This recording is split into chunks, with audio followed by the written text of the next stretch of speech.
प्यारे बच्चों, आज हम पढ़ना चाहेंगे राउल्ट्स लॉ। आज की क्लास है राउल्ट्स लॉ। लास्ट क्लास में हमने पढ़ा था हेनरी लॉ। राउल्ट्स लॉ क्या है? देखिए, राउल्ट्स लॉ है, this is a law given by Francois Marie Raoult. 1886 में उन्होंने ये लॉ दिया है। ये फ्रेंच केमिस्ट थे। इन्होंने ये जो लॉ दिया है, इस लॉ में आप देखेंगे कि किस तरह से जो पार्शियल प्रेशर होता है किसी भी कंपोनेंट का, वो मोल फ्रैक्शन पर डिपेंड करता है। सॉल्यूशन के अंदर कंपोनेंट की जो मोल फ्रैक्शन होती है उस पर डिपेंड करता है। तो इसके बारे में जानेंगे। Let's see further. देखिए, मान लीजिए आपके पास एक सॉल्यूशन है। You have a solution, this is the solution and this solution is the solution of two volatile components. आपके पास दो वोलेटाइल कंपोनेंट्स हैं, कंपोनेंट ए और कंपोनेंट बी। तो यहां पर हम देख सकते हैं कि वोलेटाइल कंपोनेंट है कंपोनेंट ए, और यहां पर ये वोलेटाइल कंपोनेंट है इस कंटेनर में कंपोनेंट बी। अब हम देखेंगे कि जो वोलेटाइल कंपोनेंट्स होते हैं ये एक्चुअल में क्या होते हैं। वोलेटाइल कंपोनेंट्स होते हैं the components which can be vaporised, जिनको वेपराइज किया जा सकता है, जिनके वेपर्स बनते हैं, उनको हम वोलेटाइल कंपोनेंट्स कहते हैं। तो यहाँ पर हम देख सकते हैं कि हमारे पास एक कंपोनेंट है कंपोनेंट ए, ये बिल्कुल प्योर कंपोनेंट है और इस कंपोनेंट के वेपर्स बन रहे हैं। यहाँ पर देख सकते हैं ये वेपर्स बन रहे हैं। मान लीजिए ये वेपर्स बन रहे हैं एट टेम्परेचर टी। कितने टेम्परेचर पर? टी टेम्परेचर पर। टी टेम्परेचर पर ये प्योर कंपोनेंट ए के कुछ वेपर्स बन रहे हैं यहाँ पर। और यहाँ पर हम देख सकते हैं कि कंपोनेंट बी है, उसके भी कुछ वेपर्स बन रहे हैं। प्योर बी है हमारे पास, इसके भी कुछ वेपर्स बन रहे हैं। और तो ये भी वोलेटाइल कंपोनेंट है और ये भी वोलेटाइल कंपोनेंट है।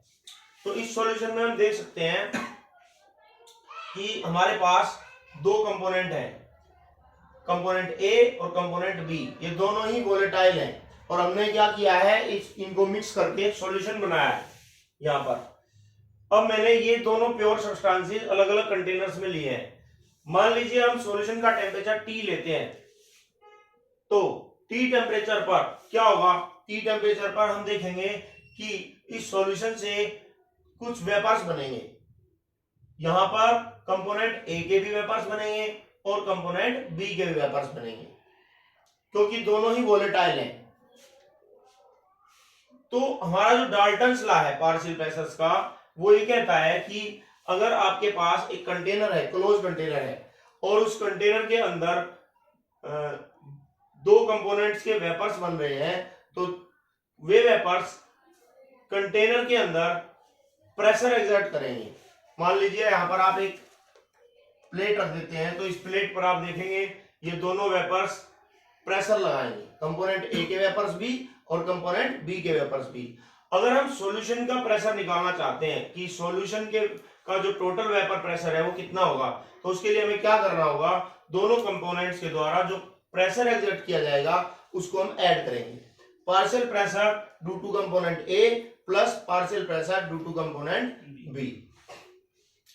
पार्शियल मतलब उसका अपने हिस्से का प्रेशर। ए के वेपर्स जो इस प्लेट पर प्रेशर एक्सर्ट कर रहे हैं उसको हमने कहा है पीए, और बी के वेपर्स इस प्लेट पर जो प्रेशर एक्सर्ट कर रहे हैं उसको हमने कहा है पीबी। और इन प्रेशर्स को हमने कहा है पार्शियल प्रेशर्स। ये पीए ए का पार्शियल प्रेशर है और पीबी बी का पार्शियल प्रेशर है। अगर आपके पास प्योर ए है और प्योर ए कंपोनेंट का टेम्परेचर भी वही है जो सॉल्यूशन का टेम्परेचर था, एट द सेम टेम्परेचर, और प्योर बी का टेम्परेचर बी कंपोनेंट का टेम्परेचर भी टी है, तो यहां पर जो प्रेशर एक्सर्ट किया जाएगा by the vapours of pure A, अगर आपने क्या किया, प्योर सब्सटेंस ले लिया बिल्कुल ए जो कि कंपोनेंट के रूप में मौजूद था सॉल्यूशन के अंदर, तो उसके द्वारा जो वेपर प्रेशर एक्सर्ट किया जाएगा इस प्लेट पर उसको हम पीए नोट कहेंगे। यहां पर आप डिफरेंस को समझिए कि पार्शियल वेपर प्रेशर कब कहेंगे, जब जो कंपोनेंट है वो सॉल्यूशन में मौजूद होगा, तो उसके वेपर्स जो प्रेशर लगाएंगे उसको हम पार्शियल वेपर प्रेशर कहेंगे। This will be denoted by P A. और जबकि अगर आपका जो कंपोनेंट है जो आपने सॉल्यूशन में लिया है वो प्योर है बिल्कुल, तो उसके वेपर्स के द्वारा जो प्रेशर लगाया जाएगा उसको हम पी ए नोट कहेंगे।